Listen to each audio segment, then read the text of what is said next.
everybody. Oh, yeah. Welcome back to another hot episode of a very special podcast. This is the podcast in which we talk about all your favorite TV series from yesteryear and then discuss it over a glass of wine. I'm your boy, Patrick M. Dunn, and I'm joined here tonight by my Victorian-era author, Kat Halstead. I was, not sure where that one was going at all, because you, paused, and I'm like, oh, crap. Oh, crap. I had something pre-planned to say when we were supposed to record, a week ago. Yeah. But it is gone out the window. Long gone from Patrick's mind. All right. So this is our special Halloween treat for you. We're in the midst of Here Comes the Booze. Hope you enjoyed our last few tricks and our treats.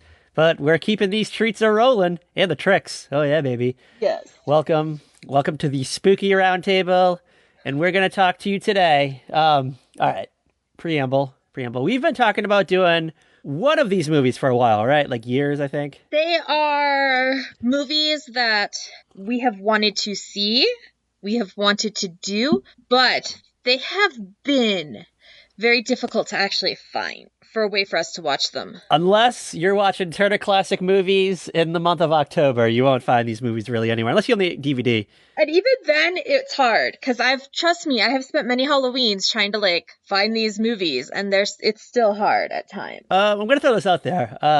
2 years ago, I briefly had a Shudder subscription. I think it's called Shudder. What's the scary movie streaming service? I have no clue. Shudder. I think it's Shudder. They had a few of these movies on there, and I watched up all of them, all the ones they had avail, but they are now gone. Oh, I don't have Shudder anymore. I think I just had it for Halloween one year. I was like, ooh, I'm going to watch a horror movie once a week, and then I never did because they were all lame on there. Sorry, Shudder. We like you in theory, but you didn't deliver. There are certain things you want to watch for Halloween. I, myself, will watch the actual Halloween movie. I'll watch some Nightmare on Elm Street. I will, of course, watch Scream. I'll watch Rocky Horror Picture Show. Oh, God. You'll watch some, Friday the 13th. I had to think for a second. I was like, wait, what is that called? So there are certain things you want to watch, but, these, lame-ass, one-off horror movies, not really. Yeah, I believe we did get a comment. Didn't we get a hot comment about our choices of horror movies for the podcast? Your boyfriend shitting on our horror movie choices.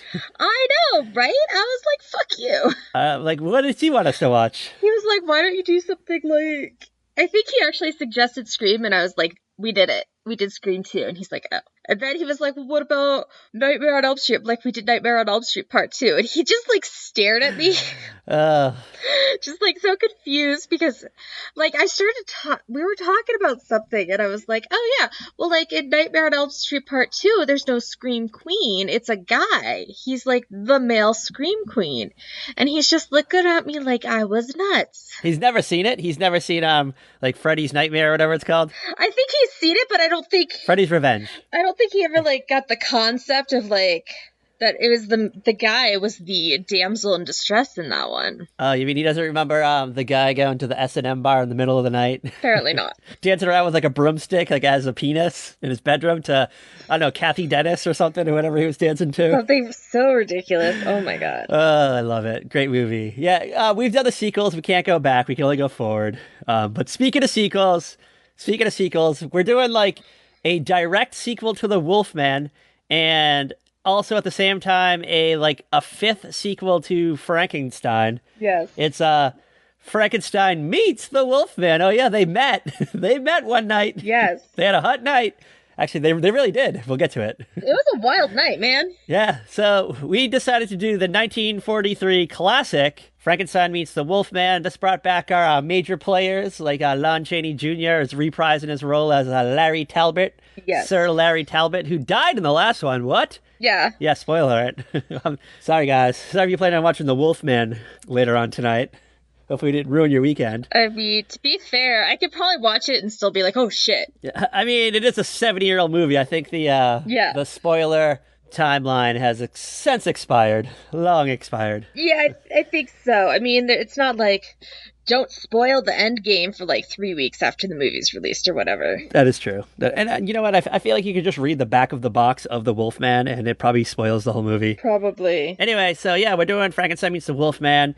And this is kind of like Universal horror films are kind of like on the wind down now. They've just been going on since, I don't know, the early 30s. We had all the major players like Dracula, the original Frankenstein, Bride of Frankenstein, which I actually think is better than the first one. I don't know about you. Yeah. The first Frankenstein movie is actually really, really boring. It's all right. It's beautiful. It's a beautiful movie. The special effects for the time are great, but Bride of Frankenstein, just I don't know. You know what? Frankenstein monster. Oh, he's not Frankenstein. He's the creature. He's the creature, yes. The creature's lonely. He's living out in the woods. He needs a mate. And, they go through the same Frankenstein process and make a lady who's, like, afraid of him. Yeah. Yeah. Afraid of them. I'd be, too. Well, I mean, you've read the book. You've actually read the book, right? I'm, like, 7th grade or something. I quite can't remember. But isn't it these elements of Bride of Frankenstein are in the book, from what I remember? Yeah. They just didn't have enough time. Back in, the 30s, movies were only, like, fucking 62 minutes long. For real. Yeah, this movie came out today. The first Frankenstein movie would be, like, a 3-part setup. Honestly, okay, so I was, like, thinking about this, because I thought about how, like, they have done, like, new movies about Frankenstein and whatnot, and they're always, like, so long. And they're just kind of, like, boring. They don't need to be at all. No.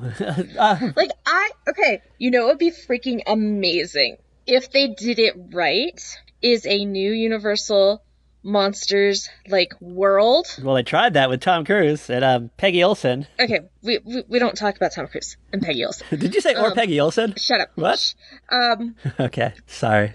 If it was like the way they started the Marvel Universe. So just kind of do it very organically, just do a Dracula movie, but don't have it be a setup for like 7 more movies until like the tag at the end. Yeah. And then you just slowly creep in all these new characters. Like we get the Black Lagoon creature, we get the Wolfman, the Invisible Man, one by one. Yeah. And then, you could have them start crossing over and meeting up and I don't know. I did kind of dig what they did in the late 90s with the Mummy universe. That was kind of cool. Like the universe from the Brandon Fraser movies. Yeah. I saw them, but it wasn't like I was obsessed where I watched them like multiple times. I think I've like seen them once. I think I saw one of them in the theater. I'm gonna go on a limb and say it was probably the first one. No. Maybe The Mummy Returns. I think it was The Mummy Returns. Okay. Did you see the one with The Rock? I don't know. We were out of high school at this point. Oh yeah. Did you see the one with The Rock, the Scorpion King, like the hot spinoff? Yeah. And then Jet Li, our boy Jet Li, star of one episode of Lizzie McGuire, he was in like the 3rd spinoff, Tomb of the Emperor or some bullshit like that. It was like a martial arts movie meets not Frankenstein, meets the Mummy. I don't think I have ever, like, besides like the Scorpion King, because he was like a character in one of the Mummy movies, I don't think it like dawned on me that those were like all connected. This is way before Marvel. Way before Marvel had that idea. But do you understand what I mean? Like if they like created like a Universal Monsters universe, like the way Disney has the Marvel universe, like don't you think that'd be kind of like amazing? I think it would. If they did it right. They have to have fun with the movies. They can't be like the DC comic movies where they're dark and they need to be like fun popcorn. I'm going to go take my kid to this and feel okay about it on a Saturday afternoon. And I think they should go back to the basics with it. Just do these real simple set pieces. Yeah. Because I think what makes these movies amazing, to me anyway, I don't know about to you, but I just love the sets. I love just the atmosphere and just the little villages they go to. Yes, I freaking love the sets. I actually got like distracted by the sets because I was like, wow. These are like cool sets and cool camera work and stuff. This movie was pretty much like an afterthought, I think. It was like a joke. Like the production of this movie. Yeah. It was like 2 guys from Universal were like out having lunch one day. And I don't know, they made, some of them like just made a sandwich out of like pork, beef, and I don't know, chicken. And they like made a joke that it was like a Franken lunch or something. And yeah, like the Wolfman meets the Franken meat or something. It was so ridiculous. And then like the guy's like, okay, we need a Wolfman meets Frankenstein movie. And honey, you can buy that new car. Yeah, he went home after the lunch that day and he just wrote everything down on a fucking piece of paper and ran to his typewriter real quick and was like tapping away like the Kermit gif. And he just like churned out this like beautiful, like, I don't know, it's like what, like a 65-minute long movie. It's like not that long. It's over. It's like It starts Yeah. and it's over. There's no like middle act that's boring. Well, actually, there's kind of like a dance number in the middle, but There's just this weird like song and dance that just you're like, wait, what is happening? Why is this a thing?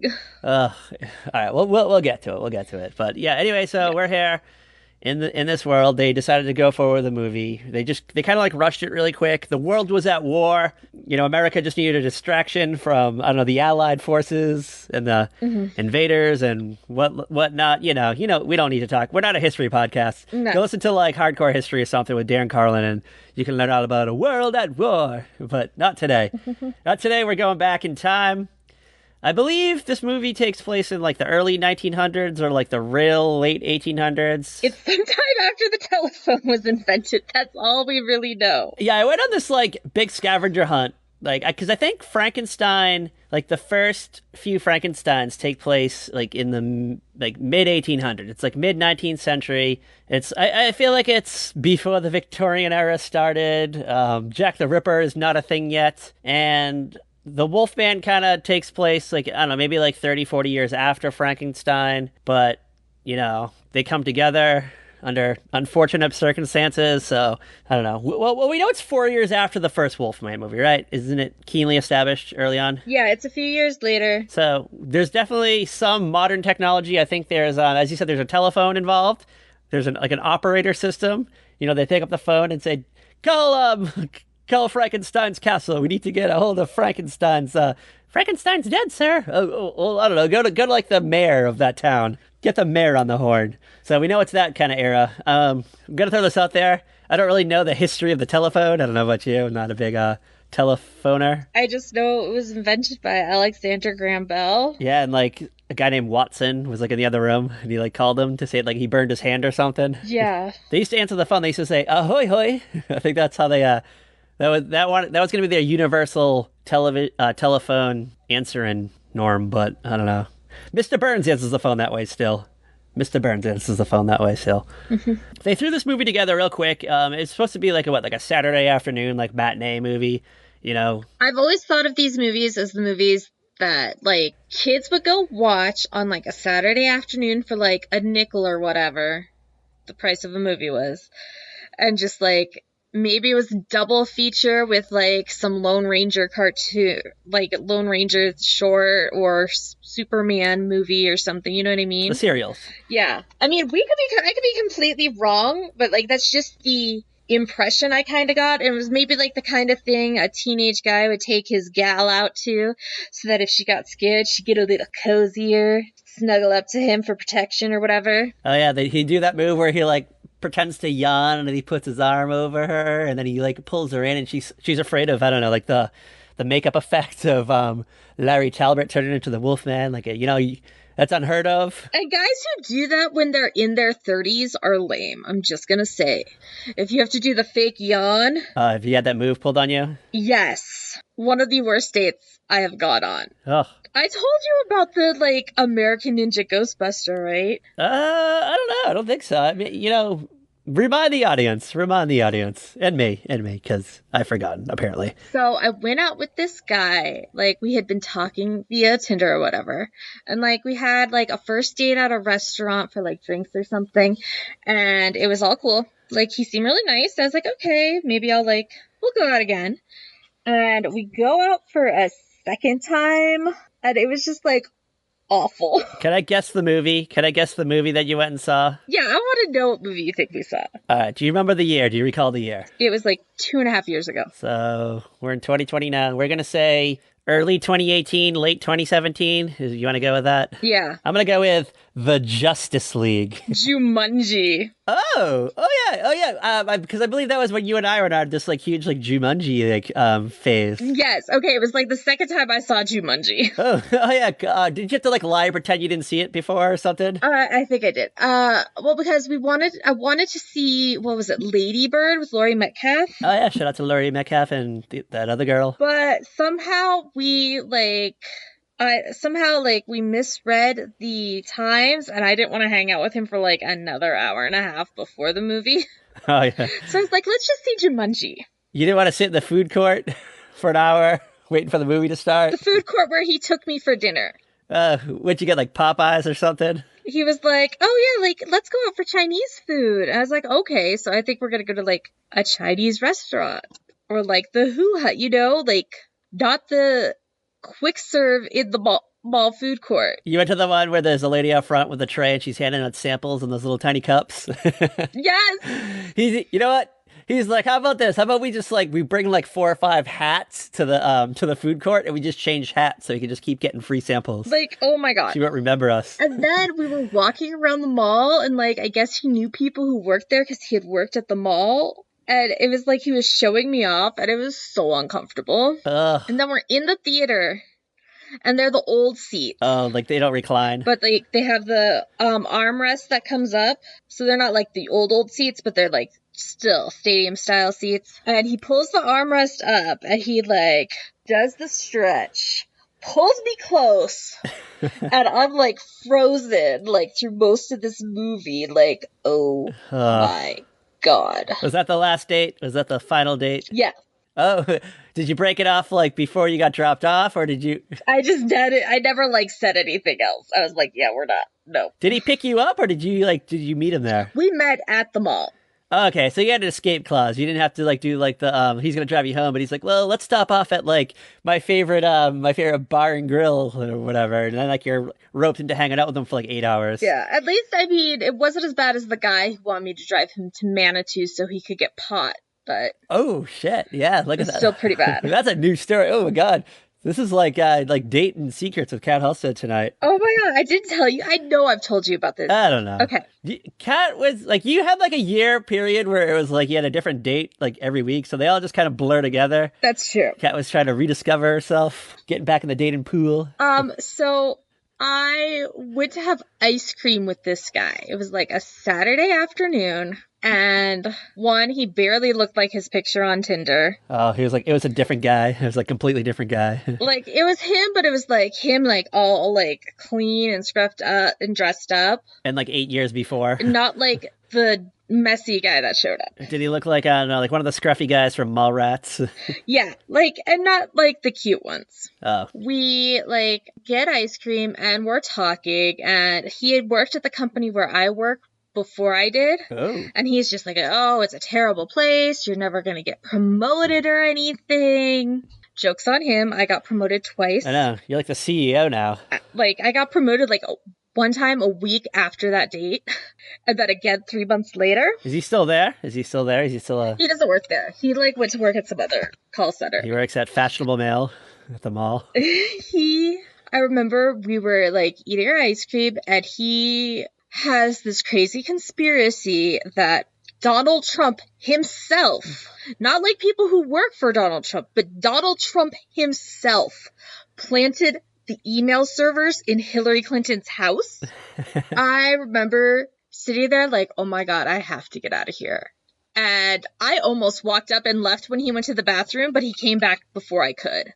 And then, so I was like kind of stuck because I was like, shit. So we're like finishing up our ice cream and he's all like, yeah, can you drive me to Manitou? And I'm like, no. Like, all right, you got to give us a description of what Manitou is. How far away is it from the springs? Manitou's like not that far. Like I've driven to Manitou. Like to take a friend home from work. It sounds like the name of an ABBA song for some reason, like Manitou. It's like the next town over. It's not as like built up and expanding like crazy as the Springs is. So it's still got that like smaller town charm. But it's got the good pot though, I guess. It's got the bomb ass weed. But they have recreational marijuana is legal to buy in that city. You can't buy recreational marijuana in Colorado Springs. Oh, you gotta venture out of town. You can buy medical marijuana. Okay, good to know. But you can't buy recreational. Good to know when I go to Colorado Springs when I want to get like a little fucking spliff after my Dutch Brothers coffee, and I'm gonna have to go to Manitou. Let me call up Kat Halstead. She knows the fastest route to Manitou. I really don't. I'll meet you at Ben and Jerry's. We've been over this, Patrick. I use my navigation app to go everywhere. It drives people crazy. They're like, Kat, how do you not know where to go? I'm like, I just don't know my way around, so I use the app. I'm gonna throw this out there. Like, I get really proud when I can go someplace without using the app. I'm kind of the same way. Like, there's like 3 roads that go through Myrtle Beach, and I still have to like use the navigator to get around. Yeah. I'm always like, how do I get home from here? Like, I can always like get to the place okay, and then I'm like, how do I get home from here? Yeah. Because it's like sometimes like the roads go different ways. Like it's like a one-way road, so you have to like loop your way back around. I'm like, where the fuck am I? Like I'm in front of a Ferris wheel. Like how do I get from the Ferris wheel to home? It's like a fucking, What am I doing here? I don't know, like a game on the back of a Friendlies menu. All right, that was a charming little story. We got to know a little piece of cat herstory right there, a little bit of cat herstory. So when we do the AVSP quiz on our Patreon page, you'll hopefully you get those answers right. What was the name of the ice cream place you went to? Ben and Jerry's? No, Like a mom and pop? it's like a local place, but it has a couple of locations. I think it's like John and Jake's or Jake and John's or something like that. Ooh, I like it. I like it. Friend of the Dutch Bros. John and Jake's or Jake and John's. One of those two. Whatever. Google it. All right. The Frankenstein meets the Wolfman. You want to go into this world? Want to go into this hot world? You ready to go in to the crazy? I am ready. All right, so the movie opens up. We're in the graveyard in the Wolfman's town. It's like in Wales, a little village in Wales. Mm-hmm. It's a dark and stormy night, and we're in like the scariest looking like cemetery I've ever seen in my life. It's the one with like the creaky gate, the wind's howling. It's raining maybe. There's thunder and lightning. There's just those like fast moving clouds. Like there's stuff blowing around. Oh yeah, there's those. They got their lanterns. You got some old ass fucking tombstones that have probably been there since like, I don't know, fucking 900 that are just rotting away. You can't even read the names on there anymore. They're just all eroded. And we see these 2 guys, these 2 real like disheveled looking, I don't know, they're grave robbers, essentially is what they are. They're just kind of like... Yeah, that's exactly what they are. They are grave robbers. Yep, they wait till the middle of the night on like the stormiest night ever. Like it's like, you know what, let's just wait till tomorrow. It's good, like maybe it'll be like calmer outside. No, they decide to go anyway. And I don't know, I'm guessing they got there on foot. Well, okay, so I think about it, like that you want to go on a night when it's windy, and if there's any kind of destruction, maybe it could be blamed on the weather. Oh yeah, because like maybe if it was a clear night, you know, like Farmer Joe, maybe he just likes to sit outside in his backyard and just like watch the stars, do some stargazing. Yeah. And he sees these 2 fucking like disheveled looking drunkards walking by, and he's gonna alert the constable, and the constable will come by and check it out. But on a stormy night, Farmer Joe's like, hell no, I ain't going out there. I'm gonna get fucking like, I don't know, struck by lightning or get rained on or something. So he's staying inside. Yeah. He's, I don't know, reading on fucking War and Peace, which I don't think was written yet, by candlelight. No, probably not. He's reading fucking Sleepy Hollow. He's reading Mary Shelley's Frankenstein. Oh. Obviously. So you think that in this world, Mary Shelley's Frankenstein's a biography? Oh, totally. 100%. It's a it's like true crime. It's like a true crime novel. Mary Shelley's like the greatest true crime author there is. She's the who's the lady that writes like W is for whatever, those like movies, like M is for murder. I want to say it's Sue Grafton. Sue Grafton, yeah. Mary Shelley's the Sue Grafton of this era. But she writes macabre true crime stories. She's like the My Favorite Murder podcast, because podcasts didn't exist yet, and you can't obviously hear her voice, so she just does her little accounted tales. So he's reading that. I almost got one of those M is for murder or whatever books the other day at the bookstore. Really? Have you ever read one? Yeah, but I went with a Mary Higgins Clark book instead. Ooh, which one? Which MHC did you go with? I have all around the town. I kind of just grabbed a random one. I was like, because I picked up a Judith Krantz, because it was like a used bookstore. And then I was like, okay, I need to read something different. So I got a Mary Higgins Clark, and then I got a copy of The Bourne Identity. Ooh. Did it smell like an old lady's house? That's what I feel like. What all they do smell like an old person's house. Just some lady just had to be up in the attic for like 10 years next to her fucking Christmas decorations, and yeah, I don't know. She finally passed away, and her family's going through all her shit, and she's got like fucking 7 treasure trunks filled with old timey books, and they just drop them off at the local fucking Twice as Nice shop or whatever. I mean, that's where I get a lot of my books, is from like thrift stores and stuff, because can't always find what I want to read at the actual stores. Like, They're like 10 cents. I want to find an old Jackie Collins, I'll go to the thrift stores. Yeah, and you can buy like 11 books for like $7. Yeah, I got these 3 books for like $6. You could do get your whole summer reading for like $7. Mm-hmm. Yeah, look at you, all thrifty. In comes Kat with her little reading glasses on, and she's ready to find some bargains. Ready for some bargains. All right, so yeah, these two guys, they come up and they're like looking for a tomb. Like, is that what it's called? A tomb, like a little vault, like a vault of graves, like the family Mausoleum. Yes, they're looking for the Talbot mausoleum. They finally come across it. It's like the door's locked. They like chisel the lock open. They like break in, and they're like looking at all the little caskets. They're all like all around, and Yeah. they find it. They find one just chilling in the middle of the room, the center of the room, and it's not even like a real coffin. It's just that like slab of rock with like the big heavy table type thing that's on top of it. Yeah. And they have to, I don't know, like push it off with all their might. They push it off, and inside is this guy covered in like wolfsbane? Is that what it was? Wolfsbane? Yeah, wolfsbane. What was the significance of that? I can't quite remember. So the wolfsbane like keeps him from becoming a werewolf. Okay, so Like it's like the cure. we're gonna have a flashback. We're gonna flash back to the previous installment. Larry Talbot gets bitten by a wolf. He becomes a wolf man, and he's like terrorizing the town. He's like killed a few people, and all these people are hunting him.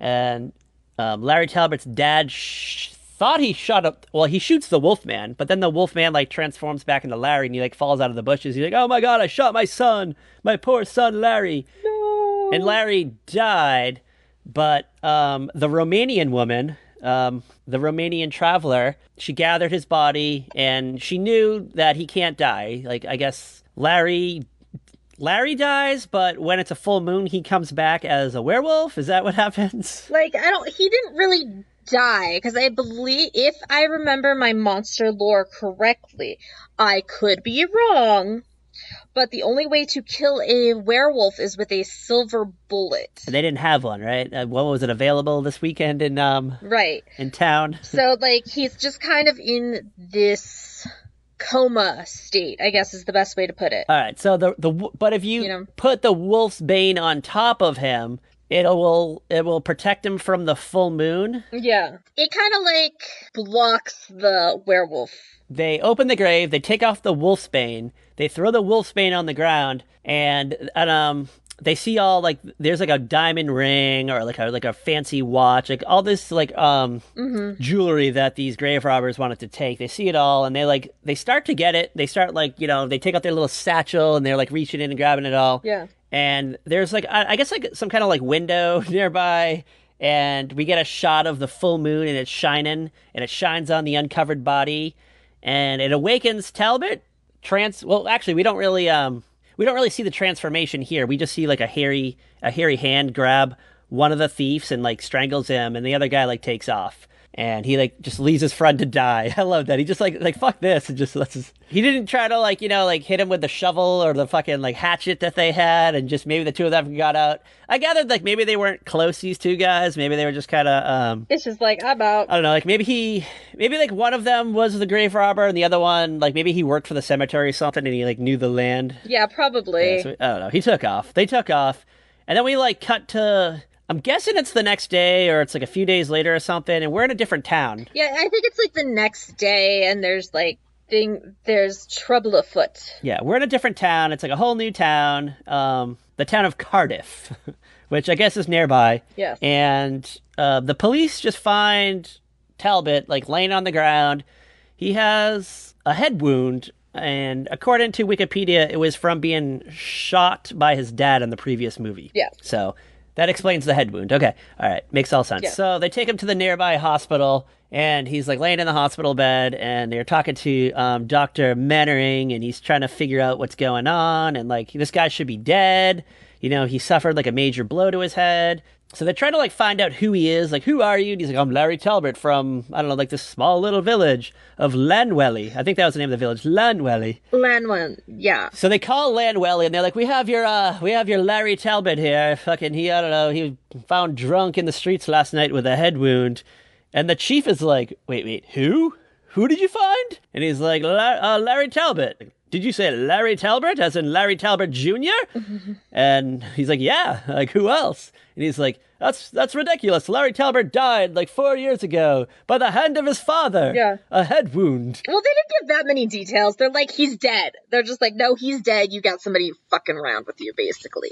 Yeah, so now Dr. Mandarin thinks there's like he thinks there's like I don't know, some kind of trickster, some kind of grifter in town, and they're trying to like get to the bottom of him, like really find out who he is and all this kind of stuff.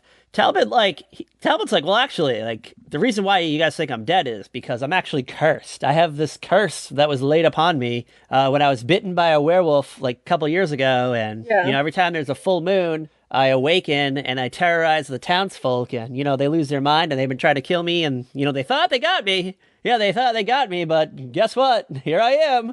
And like there actually like was a full moon again the next night or whatever. So he like escapes the hospital for the night and I don't know, kills somebody. He bites through his restraints or whatever. And yeah, well, he's not even restrained. He's just like in the bed. It's like this huge room, like that I think has him, maybe a couple other patients in it, but it's a huge room. Yeah. Oh, I love the hospital with this like gigantic window. Like, holy crap. It's like a Shakespeare balcony is basically what it is. Yeah. It's like a Juliet would be up there like, oh, Romeo, where art thou, my Romeo? But instead it's the Wolfman, like, where's my Maliva? I need my Maliva. She needs to reverse the curse. So anyway, Dr. Mandarin's like, you know what? I don't like to be played. I don't like to be tricked. So I think I'm going to go, gather my friends here. We're going to take a trip down to Lanwelly. We're going to go investigate. We're going to do some detective work. I really got into this Mary Shelley book a few weeks ago, so I don't know. I kind of want to know more about it. I kind of want to do some of my own private dick work. So he travels to Lanwelly. They go to like the constable's office. And he's like, well, let's go up to the graveyard tonight. We'll wait till it's late at night. We'll go out there and take a gander. Because that's totally the best time. Yeah, like they only built one set for the graveyard. It's like that creepy ass like stormy set. So of course it's like stormy again. Yeah. There must be a storm every night in Lanwelly. It's like, oh, it's time for the 11:59 gale. Here comes the great gale. I mean, to be fair, aren't there like places where like you kind of can expect a storm at like certain times of day during like certain times of year? Like Orlando. I feel like there's like a thunderstorm in Orlando like every day. Heather, confirmed. I know here in Colorado, you can expect like during the summer to get like a little storm in the afternoon, probably around 2, 3, maybe 4, and it lasts for like maybe 30 minutes, and then everything clears up again. You know what? My theory is they wanted to beat the storm, but this is olden days, so they had to like, they probably could take their horse-drawn carriage so far, and then the horse couldn't get up the rest of the way. I just picture this graveyard being on the top of a giant hill for some reason. Oh, yeah. Well, because it wasn't like smooth ground. It was like all kinds of like wild twists and turns through vegetation and stuff. It was weird. It's all overgrown. You get the freaking creepy-ass giant bird on like a branch. The raven. Yeah, the raven, the crow, whatever it is. Go away! It's like talks. Nevermore. Hello, Edgar Allan Poe sent me. I'm here to, I don't know, warn you. He wants you to come to his dinner party. Yeah, please come to Edgar's dinner party. They're like, oh, sorry, we don't have time for this week. Well, maybe we'll go to the Christmas affair. No one has time for Edgar Allan Poe and his nonsense. Yeah, they wait till the middle of the night. They wait till it's stormy. They finally show up, and like the graveskeeper has the key, and he's like about to put the key in. He's like, wait a second, the door's unlocked. The door's been damaged. Not just unlocked, it's been like chiseled away. It's been like pried open. Oh shit, no. So they open the door and they see like the open casket and the wolfsbane everywhere, and there's a dead body. There's a freshly dead body of, I don't know, gravekeeper number 2. Groundskeeper Willie. Grave robber Willie? Yeah, this is probably like Groundskeeper Willie's like great grandfather. And this is the reason why the Willies like fled Scotland, because They just kept getting killed by wolvesmen.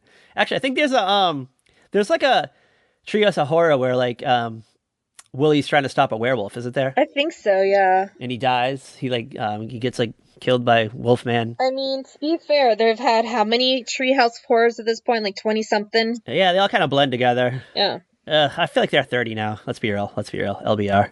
Yeah. So yeah, they see this casket open and they're like, oh fuck, maybe he was right. So they like flee back to Cardiff, and they're gonna like, I don't know, persecute Talbot. But Talbot escapes. Talbot's like, he's gone. He's like, fuck this place. He realized like nobody at the hospital was gonna believe him, so he like ran away and he had to go start searching for this Romani woman. Yes, Maliva. Shout out to Maliva. She's the woman from the first movie who knows all about the Wolfman curse. I believe her son was a Wolfman, right? He was the one that bit Talbot. Yes, her son is the one who bit Talbot and turned him into a Wolfman. I don't know. I guess she was trying to help her son, but she couldn't. She failed her son, and she decided to spend the rest of her days to try to help Talbot. But then I guess Talbot allegedly died, so she fled. She just got on her little boat and just traveled back to the mainland Europe. So now I'm like, what boat? She got in her little cart and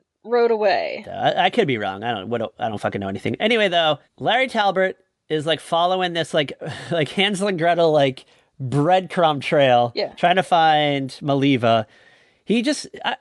We don't really get like scenes of him going around Europe, but it's alluded to later on in the movie that he's been traveling for a long time, like maybe months. Who knows? I would say it's got to be like a month. Like when we first meet him, it's full moon time, and then like when he finds her, it's right before a full moon. Yeah, he finds her in the nick of time. Yeah.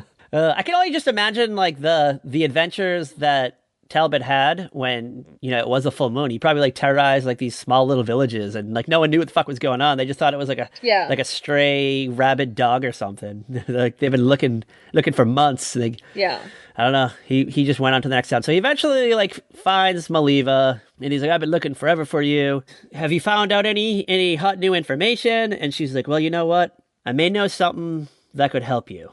I read this book by this woman, Mary Shelley. She wrote this true crime novel about a scientist who has the ability to bring people back from the dead, but he seems to have access to all this newfangled technology that can like reverse the polarity, negative and positive energy, and AC/DC currents, and all this crazy all this stuff that like they would not know or understand because they didn't have 6th grade science. She's like, I don't know if it's true or not. This is just the legend. That I've been hearing about for the last couple of years. So he's like, you know what? I'm willing to give it a try. So they head to the small village of Vassaria, which is actually where the Ghost of Frankenstein, which was the previous Frankenstein movie, took place. I guess we're going to learn now that there's several Dr. Frankensteins, right? Okay, so like... You dropped this knowledge on me. Yes. So Victor Frankenstein's the original one, the OG. The OG, who created the original Frankenstein's monster creature. Played by Boris Karloff, right? Yes. BK. So then Boris Karloff, Frankenstein, we believe that there's multiple Frankenstein creatures, right? This is what we've put together. I think that's the way we figured it out. Is like there's a couple, like there's the OG, and then of course there's the one we have in this one, and then there's of course the bride. The original Frankenstein died, and then they got a new head. They used Igor's head for some reason because they thought it might have maybe made the monster good, I think. I don't know. I haven't seen The Ghost of Frankenstein, so I can't really tell you. I haven't seen it either, so. All right, this is what we figured out. If we are wrong, leave us a scathing YouTube comment or let us know on Twitter. Yeah, just tweet us at Very Podcast and tell us, shred us. How wrong and awful we are. For not knowing the tidbits of The Ghost of Frankenstein, which is really hard to find. I just want to point that out. Yes. So they're like, it's on Amazon for $4.99. I'm like, all right, well, you know what? Subscribe to our Patreon and then we'll be able to buy it. Boom. Mic drop. They roll up at the village of Vassaria. It's this quaint little mountainside town. It has a yearly wine festival, I think, we learned. Yeah, it has some kind of crazy wild festival that looks like the sort of thing you would see out of Midsummer. That's how they've got the flower crowns and the costumes that make them look like it's like 100 years earlier than it is. So this part's great. So this part is classic. So they roll up to Visaria, and I guess they can't gain access to Frankenstein's castle because it's like kind of I think it's like under wraps, or it's guarded, or something's off about it, right? Like it's inaccessible or for whatever reason. Yeah, like this town has kind of like blocked it off. The town wants nothing to do with it because they were terrorized. They're like, oh fuck no, bitches, we're not telling you how to get there. We're not telling you a jack shit. Does the Wolfman meet Elsa first, or does he unleash the monster? I think he unleashes the monster first, right? Ooh. Yes, because he falls into the snow cavern. Yeah, all right. So the Wolfman, or Larry, or both, or in some fashion, he does go to the castle first, and he falls through the floor, and for some reason it's filled with snow and ice, like in the basement level. I don't know why. It's not really explained. Maybe there's a deleted scene or something, or I mean, never filmed scene. I told you, I was like, what if Dr. Frankenstein was like Mikos Cassadine? Yes. Trying to freeze the world. And failed, and he trapped himself in there. Yes. All he could do was make a cavern of ice and freeze the monster. So he finds the monster, he breaks the monster out of ice, and he asks the monster, you know, where's your master's scientific notes? And he takes him to the safe. They open up the safe, but the safe is empty. So he's like, fuck. Like, this is where his diary would be. This would have, you know, all the notes so I can end my life through scientific means. Yeah. Now he's like, all right, I gotta go to plan B. So he, like, contacts the mayor or some high importance figure. Okay, so they contact the Burgermeister. Yeah. Which I've only ever heard this term, like, once before in, like, some Rankin Bass cartoon. And I had to look it up because I was like, what the fuck is a Burgermeister? It's apparently a mayor. Okay. It's the old-timey mayor. Yeah, so they contact the mayor, and the mayor contacts Dr. Frankenstein's daughter, the Baroness Frankenstein. Yeah, Elsa, the star, the true star of the movie, I think. She was fucking great. Yes. She is just... I freaking love her so much. She's this rich bitch, wears like a sparkling fucking nightgown, party attire, with like a hat with a feather in it, and, you know, she has people that take her all around. She like lives out of town, right? She had to be like summoned. They had to like send a carrier pigeon out to get her there. Yeah, they had to like request her to come to town to talk to them and meet with them. She was smart. She got the fuck out. She's like, I know where I'm not belonged. I know where I'm not welcomed. I'm gonna flee this crappy town. She probably hated living there anyway. That castle did not look cozy at all. It did not. She's totally the girl who's like, I gotta be warm. She's totally me. Yeah, she doesn't want to live in an ice castle. Totally me. Needs to be warm all the fucking time. And doesn't want to live in an ice castle. Talbot pretends to be this, like, potential buyer. He wants to purchase the castle and reconstruct it or whatever. And yeah. Elsa likes money. The Baroness is into dough. Yes. She wants a piece of the pie. So she's like, all right, I don't think I'll swing by. I think I'll grab it. I think I'll scoop it up. So she shows up. And the Burgermeister... yeah, the Burgermeister leaves the room. Larry's like, all right, I'm going to be honest. I'm tricking you. Like, this is a prank. He's like, what I'm really after is your father's, like, notes about how he made his monsters that maybe destroy me, because I'm an awful monster and I need to be destroyed. Yeah, he's like, I'm actually a wolf man. You know, every 30 days I turn into a wolf and I terrorize the town. And, like, she doesn't even, like... She has seen so much shit in her life, I feel like, that she's like, oh, fuck, you're one of them. Like, you're one of those creatures. She's like, oh, okay. She knows. So she's like, all right, you know what? Fuck it. Like, I'll help you out. Larry leaves. He's like, oh, we'll meet tonight or whatever. Like, we'll have a little candlelight supper later on. And she's like, all right, I'll meet you down. In front of, like, I don't know, like a little old-timey restaurante type thing. We'll get some ratatouille. I just picture, like, a Lady and the Tramp, like, alleyway where they meet later on and, I don't know, steal spaghetti. I don't know why. But that's not what's gonna happen. You know why? Because they're having a fucking festival in town, and the Burgermeister is all like, be my guests of honor! Yeah, he invites Larry and Elsa to the Festival of New Wine. Yes. And yeah, that's where we get this strange little cutscene. It almost seems like this is where the movie becomes a second movie. Like, it's like two movies. Yeah, this is, like, definitely the transition to the next part of the film. It's where two movies are Frankenstein together. So we get... Yes. There's like this guy, I don't know, he's a crooner. He's like the Frank Sinatra, Dean Martin of his town. He's just singing this song like Farola, Faroli or something. And yeah, this ridiculous song that Larry is not a fan of. No. At all. He's like, oh, fuck no. We ain't singing this song. The performance guy, he's just kind of like going along like person to person. So like we see the barrels of wine being ushered in and all these people are just drinking the wine and they're eating, drinking, they're being merry, they're just getting a little tipsy. Seemed like a good time. I don't know, it seemed like an alright time, but he then comes across like a little tiny table and it's Talbot and Elsa, and then like Dr. Mannering shows up. Yeah, so the doctor just freaking shows up and he's like, Larry, we've got to talk. And Larry is like not down to talk. He's like, he doesn't want any of this bullshit around him. No, and then all of a sudden, hold on. Then like out of nowhere, like Elsa's like, oh, there's a new doctor in town? She's like, what? To be fair, the doctor is hot. Yeah, Dr. Frank Mannering, right? That's his name? Yes. His name's Frank, believe it or not, Frank. Yes. I love it. I have a theory that the actress who played Elsa, Ilona Massey, she just accidentally called him Frank by accident because it's a movie with Frankenstein in the title, and they just kept it. Yeah. I don't know if that's true or not. I don't have the exact script in front of me, but that's my theory. That's my hot theory. I don't know about you. Because, like, his name is only mentioned, like, once. That one time. It's, like, late in the movie and she calls him Frank. And I'm like, who the fuck is Frank? Like, yeah, I was like, what? We're in the end of the movie and they're introducing a new character? What? A movie that only has, like, 7 people in it? Like, why is he suddenly getting a name? Out of nowhere, like, Elsa and Dr. Mannering, they must have this off-screen side adventure that we never see. We never see or hear from. Oh, yes. But later on in the movie, all of a sudden, they're a couple. Whatever they were doing off screen is way cooler in our heads than probably happened. But we pretty much got them screwing around all over that castle. Oh, yeah, because they all meet. All 3 of them meet.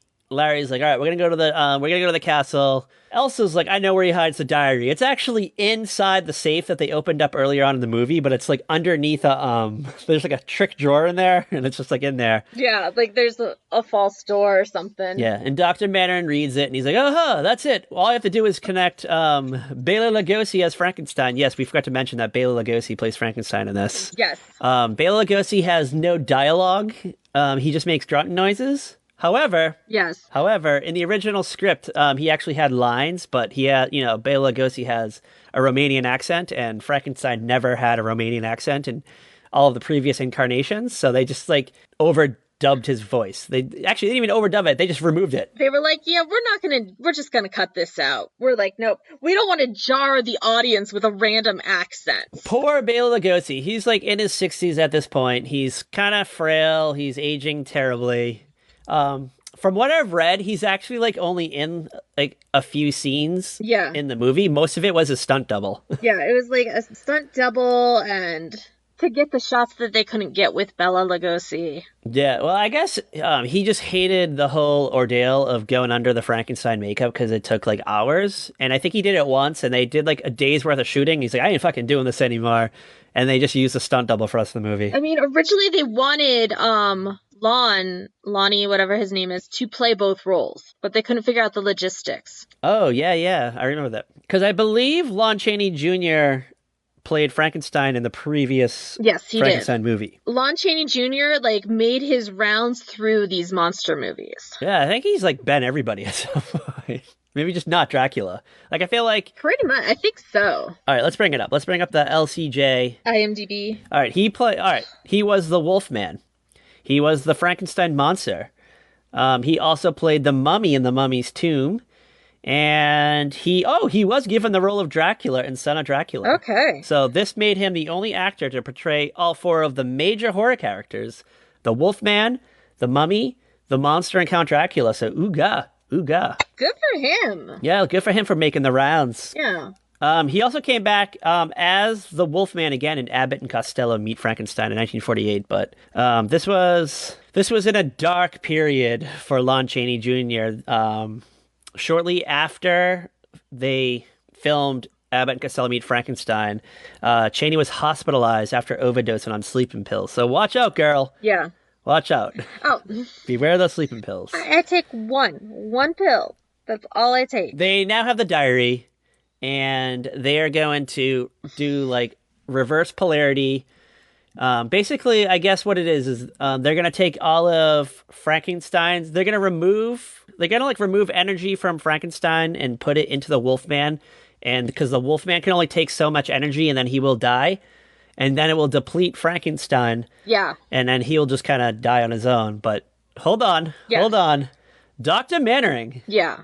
Dr. Mannering is like, that's the plan. wait a second, I want to push this to the limits. Is it Dr. Mannering that wants to do this, or is it somebody else? Yes, it's Dr. Mannering. He wants to.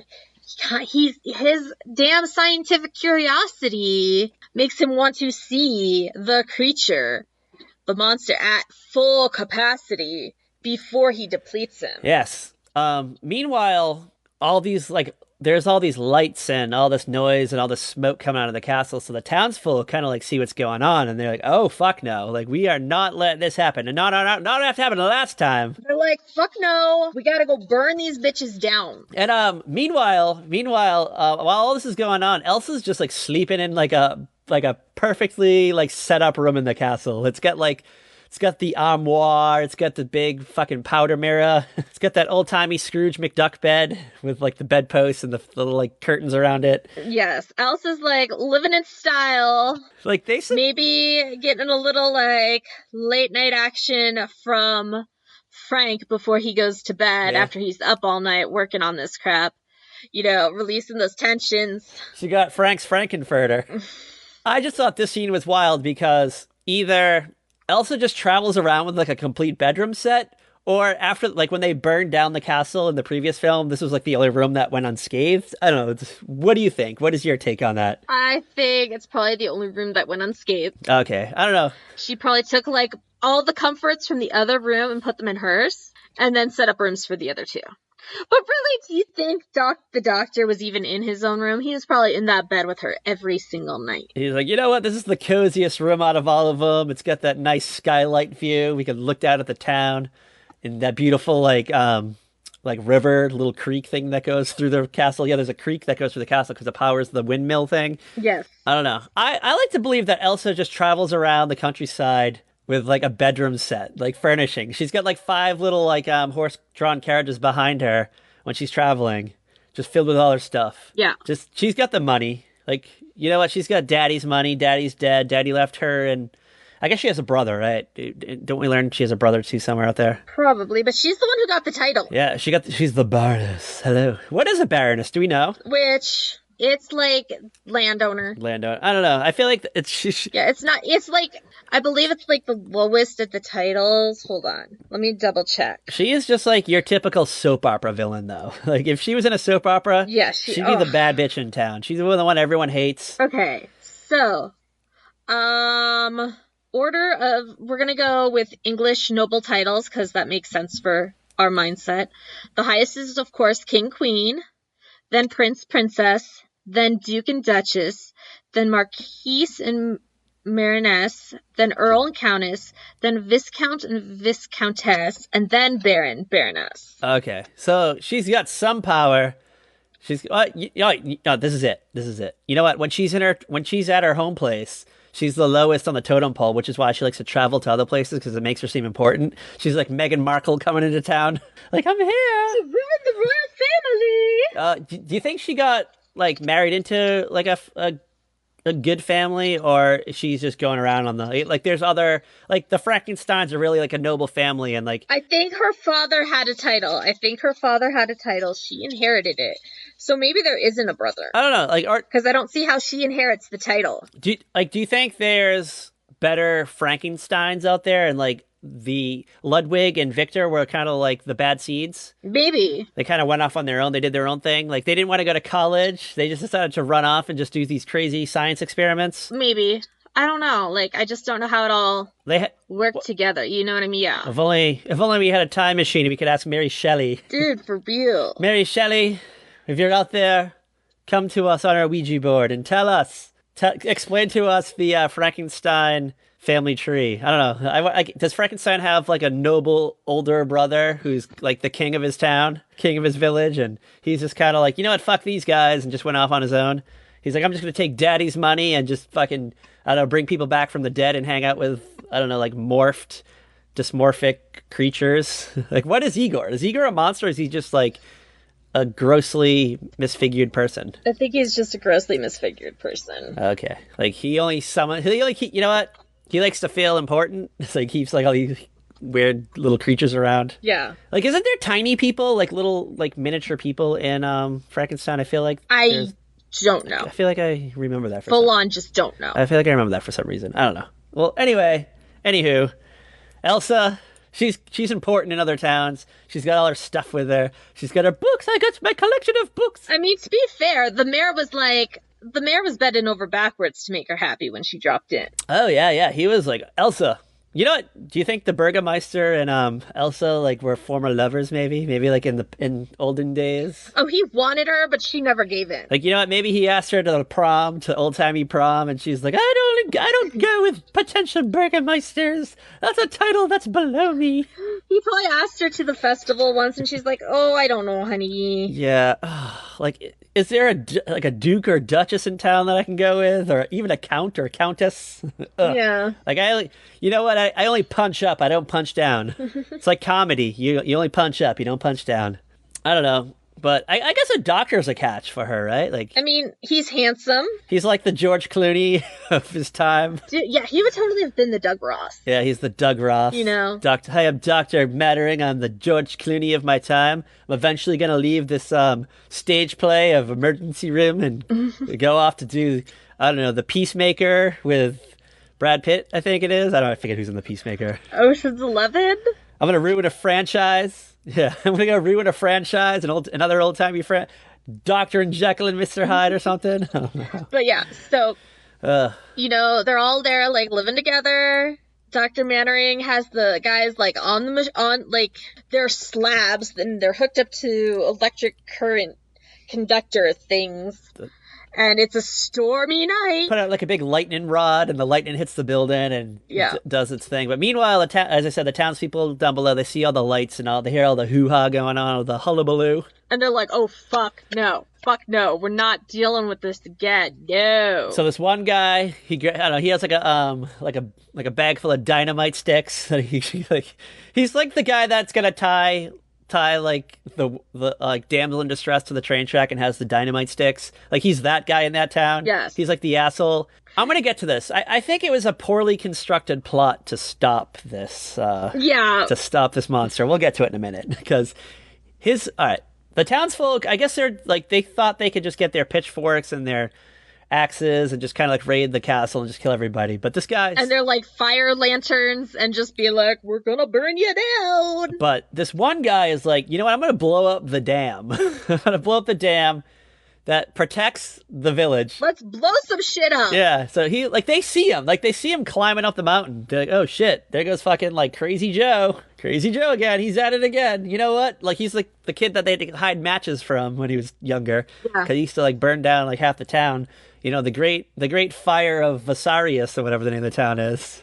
The great 1815 fire caused by like a young Joe, like 6-year-old Joe, little fire starter, a little pyro kid. Yeah. He blows up the dam.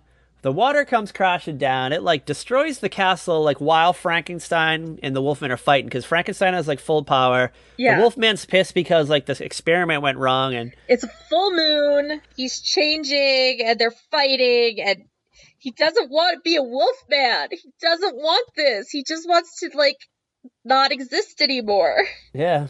So Elsa and Dr. Mannering are like, oh shit, like let's get out of here. They like take off. The great big flood crushes the castle. We see the castle just fall into nothingness. It's just like a crumbling building, comes crumbling down.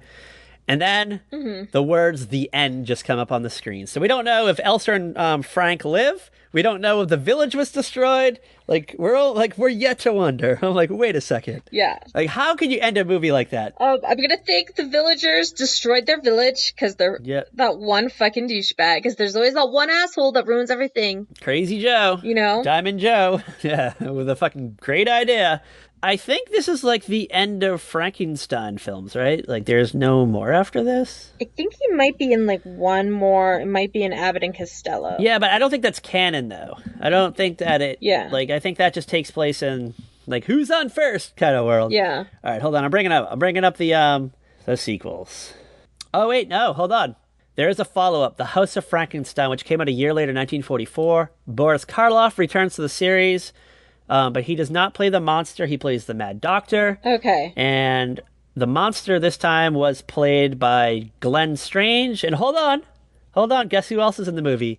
Lon Chaney Jr. as the Wolfman, and Dracula, portrayed by John Carradine of the famed Carradine family. We've already dove into that world in our Lizzie McGuire episode. Yes. So guess what?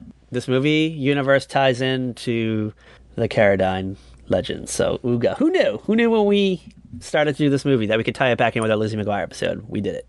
All right. We have tied into the Lizzie McGuire episode twice today. If we could do one more naturally, we get a hat trick, but I don't think it's going to happen. So that's Frankenstein meets the Wolfman. Am I missing anything? Anything important? Oh, the Romani woman was just still hanging out at the castle with them. Oh, yeah, that's right. So she is reportedly dead also, maybe? We don't know. Yeah.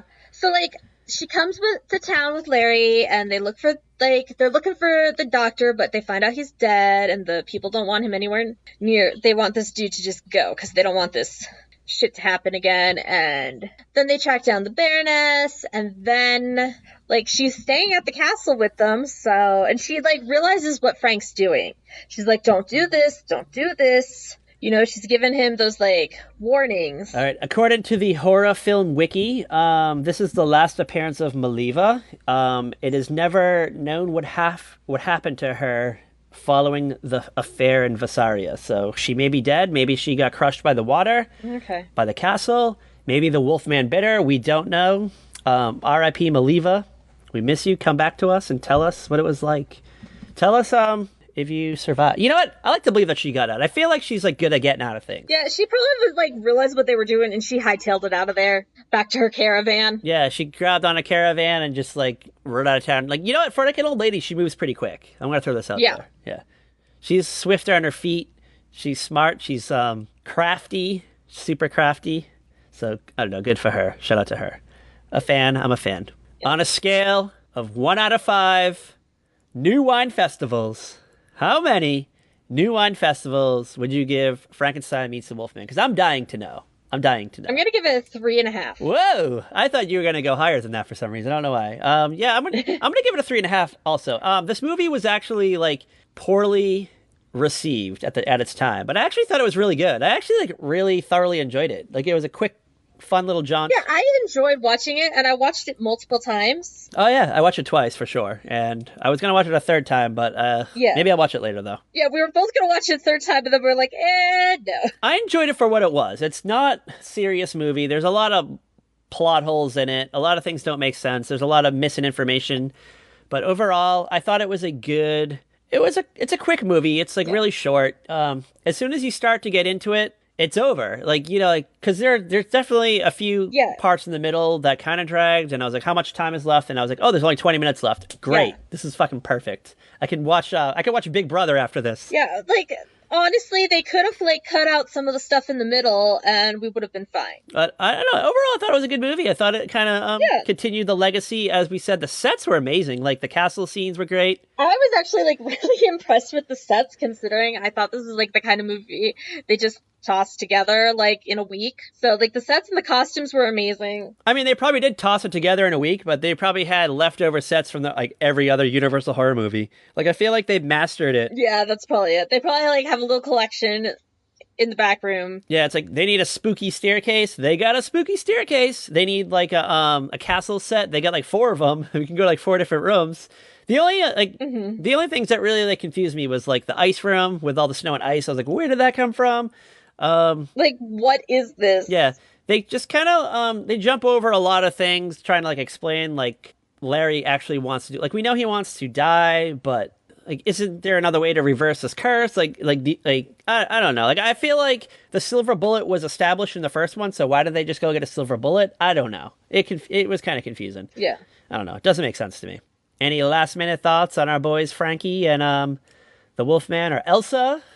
Elsa is goals. Yes, Elsa is goals. I think when I was watching this, I was like, shit, I want like an Elsa like spin-off series. I want like her adventures in Europe, like her traveling around with her 5 covered wagons with bedroom sets and I don't know, like all her clothes. She has 1 carriage for her clothes, 1 for her bedroom stuff. She's got like a little kitchen set, I bet too, like a dining room set for her candlelight suppers. Yeah. I don't know. I want more of that. You know what? When you're done writing Stephanie's Wilder ride, I want Elsa's wild ride. Her first wild ride, because she's going on all kinds of wild rides. Netflix, make a series. Make an Elsa series. Just the Baroness and Friends. I love it. Yes. You know, all right.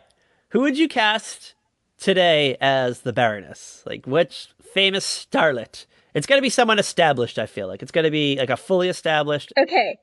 So I was thinking about this a little while ago. Oh. Hilary Duff. I could see Hilary Duff doing it. I could also see, I don't know why, but Reese Witherspoon, I think would be. Yeah, I think it depends on like the age you want to hit up with the Baroness. Do you want her in her 30s or do you want her in her 40s? How old did you think Elsa was? Like, I was thinking like mid-20s to early 30s. Yeah, I was thinking mid-20s. Interesting. Or do you want like Elsa the teenage years? No. No, I want Elsa to be able to like frolic and have lovers. You could just keep out the monster elements. It would still be great. I just want like fun Elsa in Europe. And you know what? Like the final season, you bring in the monster shit. How about that? Yeah. It's like Smallville. Like, you know what? Eventually we're getting towards Superman, but not yet. We're going to wait a long ass time. Yeah, it's like there's always this tease that you're going to see him in the suit and then you never see him. That's going to be the Elsa series coming to Netflix next year, 2021. I'm excited for next week. I don't know about you. I'm so excited for next week. All right, give us a tease. So excited. Give us a hot tease. We tried to do this show years ago. Yes, we actually recorded it, but there was audio failure on my end for once. Yes. It was my end, not your end. Yes, and the funny thing is, my audio still exists from this episode. My audio still exists too. It's like, I was thinking of maybe trying to salvage it. I was just being lazy like 3 years ago when we tried to do this. Yeah. Maybe we could release both of them. Oh my god, that'd be wild, because who knows what we said like 3 years ago. You know what? We'll put the old one on our Patreon page. Okay. How about that? That sounds good.